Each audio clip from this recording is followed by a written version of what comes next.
నిన్నటి రోజున కొంతమంది కాంగ్రెస్ పార్టీ కార్యకర్తలు ప్రెస్ మీట్ పెట్టి ఏం అభివృద్ధి చేశారని రజతోత్సవ సభ జరుపుకుంటున్నారని అనడం జరిగింది.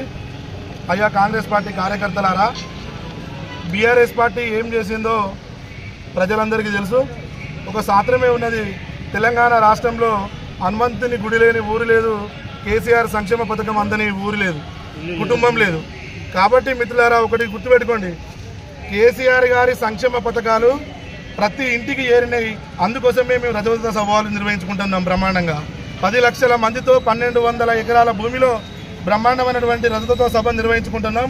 ఆ రజతోత్సవ సభ నిర్వహించుకునే డయస్ట్ కాక మీ కడియం శ్రీహరికి డయస్ట్ కాక కడియం శ్రీహరి అనుచరులతోటి ఈరోజు వివిధ రకాల మా నాయకుల మీద అసత్య ఆరోపణలు చేస్తారు. పల్లా రాజేశ్వర రెడ్డి గారు ఈ వేలేరు మండలాన్ని ఎంతగానో అభివృద్ధి చేసిందో వేలేరు మండలంలో ప్రతి కుటుంబానికి తెలుసు. పల్లా రాజేశ్వర రెడ్డి గారు మల్లన్నగుట్ట టెంపుల్ నుండి వేలేరు మండల కేంద్రం వరకు బ్రహ్మాండమైన రోడ్డు తీసుకురావడం జరిగింది. గుల్లసారం నుండి పీసర ఎస్సీ కాలనీ వరకు రోడ్డు తీసుకురావడం జరిగింది. అదేవిధంగా పీసర అంబేద్కర్ విగ్రహం నుండి వేపలగడ తండకు రోడ్డు తీసుకురావడం జరిగింది. పీసర లోకేత మార్కెట్ సబ్యార్డ్ నుండి లోకేతండ వరకు రోడ్డు తీసుకురావడం జరిగింది. ఇట్లా చెప్పుకుంటూ పోతే అనేక సంక్షేమ పథకాలు మా బీఆర్ఎస్ ప్రభుత్వంలో జరిగినాయి. అదేవిధంగా పీసర సమ్మక్క సారలమ్మ తల్లి దగ్గర బీఆర్ఎస్ పార్టీ ప్రభుత్వ హయాంలో 10 సంవత్సరాలలో సుమారు 50 నుండి 60 లక్షల రూపాయల అభివృద్ధి చేసుకోవడం జరిగింది. అంటే బీఆర్ఎస్ ప్రభుత్వంలో జరిగిన అభివృద్ధి కాదా అని కూడా ఒకసారి మేము అడుగుతా ఉన్నాం పీసర కాంగ్రెస్ పార్టీ కార్యకర్తలను. అనేక రకాలైనటువంటి అవినీతి ఆరోపణలు అని మా బీఆర్ఎస్ ప్రభుత్వం మీద చేస్తున్నారు. మిత్రులారా గుర్తుపెట్టుకోండి, కేసీఆర్ ప్రభుత్వంలో 10 సంవత్సరాల్లో నిరుపేదలైనటువంటి కుటుంబంలో తిండి లేనటువంటి బిడ్డలకు కూడా కళ్యాణ లక్ష్మి ద్వారా ఎన్నో ప్రతి కుటుంబానికి ₹1,00,000 అందించడం జరిగింది.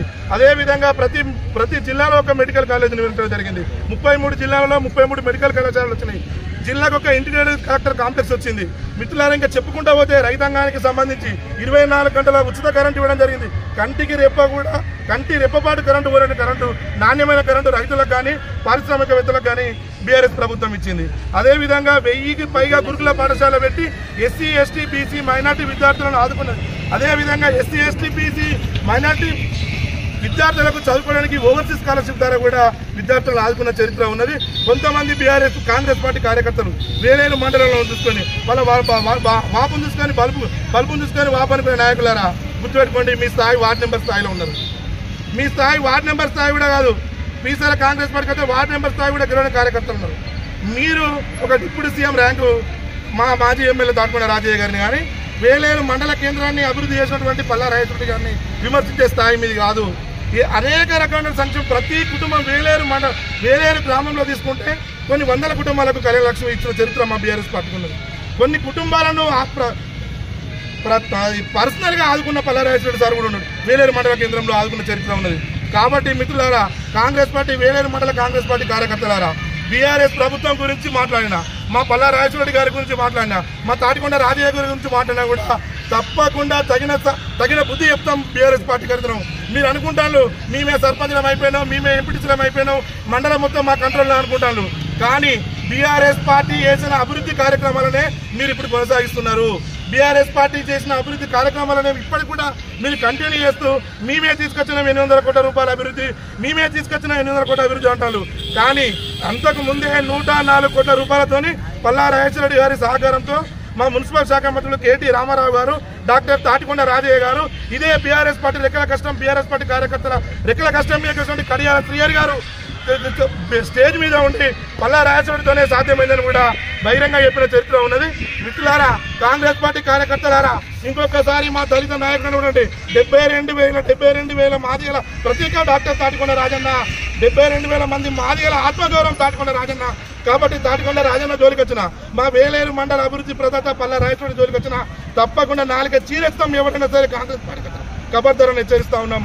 కాంగ్రెస్ పార్టీ కార్యకర్తలారా, ఇంకొక సలహా ఇస్తున్నా. ప్రధాన ప్రతిపక్ష మండల కమిటీగా ప్రధాన ప్రతిపక్ష పార్టీలో ఉన్న మేము ఒక సలహా ఇస్తున్నాం. మీరు అధికారంలో ఉన్నారు, బ్రహ్మాండంగా 3.5 సంవత్సరాలు అధికారంలో ఉంటారు. మీరు 3.5 సంవత్సరాల్లో వేలేరు మండల కేంద్రానికి ఒక ప్రభుత్వ జూనియర్ కళాశాల మంజూరు చేసుకురండి. వేలేరు మండల కేంద్రంలో ఉన్న హన్మకొండ జిల్లాకు 35 కిలోమీటర్ 40 కిలోమీటర్ల దూరంలో ఉన్నట్టు వేలేరు మండల కేంద్రంలో ఒక ప్రభుత్వ డిగ్రీ కళాశాల పెట్టండి. వేలేరు మండల కేంద్రంలో 12 గ్రామాలకు లంబడి తండాలకు ఉన్నటువంటి ఒక 30 మంచాల పడక ఆసుపత్రిని డెవలప్ చేసుకురండి. వేలేరు మండల కేంద్రంలో ఒక బస్టాండ్ నిర్మాణం చేయండి. వేలేరు మండల కేంద్రం మేము ఆల్రెడీ జీవోల ద్వారా అన్ని సంక్షేమ పథకాలు వచ్చినాయి. రోడ్ అయిపోయింది, సెంట్రల్ లైటింగ్ ఏర్పాటు చేయండి. ఇన్ని సంక్షేమ పథకాలు మీ ప్రభుత్వం అధికారంలో ఉన్నది, 3.5 సంవత్సరాలు మీకు కాలం ఉన్నది. కాబట్టి ఈ సంక్షేమ పథకాలు మీరు అమరించండి, సంక్షేమ పథకాలను మీరు చేయండి. కానీ ఈ సంక్షేమ పథకాలు పక్కన పెట్టి ఆ వేలేరు నుండి అంబేద్కర్ నుండి కొత్తగొండ రోడ్డు ఇంకా 2 ఎకరాల భూమి కబ్జా చేయాలనో, లేకుంటే అంబేద్కర్ మన వేలేరు మండల కేంద్రంలో అంగన్వాడీ కేంద్రంలో అంగడి పక్క పని ఉన్నట్టు ఏ ప్లాట్ కబ్జా చేయాలనే ఆలోచన మీకున్నది. కానీ ప్రభుత్వం మా 10 సంవత్సరాల ప్రభుత్వంలో ఏ అభివృద్ధి చేయాలి, ఎక్కడికి వెళ్ళి ఏం రోడ్లు వేయాలి, ఏ కుటుంబానికి ఆర్థికంగా సహాయం చేయాలని మా పల్లె రాజశేఖర తాటికొండ రాజయ్య గారు చేసిన కార్యక్రమాలు ఎన్నో ఉన్నాయి. కాబట్టి ఇక ముందైనా విలువలతో కూడిన రాజకీయాలు చేయండి. ఏదో చిన్న వార్డు మెంబర్ స్థాయి నాయకులు, జిల్లా స్థాయి నాయకులను, లేదంటే ఎమ్మెల్యే స్థాయి నాయకులను, ఎమ్మెల్సీ స్థాయి నాయకులను, ఆ డిప్యూటీ సీఎం ర్యాంకులు అంటే నాయకులను విమర్శిస్తే మేము పెద్ద లీడర్ అయిపోతామని కొంతమంది నాయకులు అనుకుంటారు. తస్మాత్ జాగ్రత్త సందర్భంగా హెచ్చరిస్తూ ఇస్తున్నాం. జై తెలంగాణ.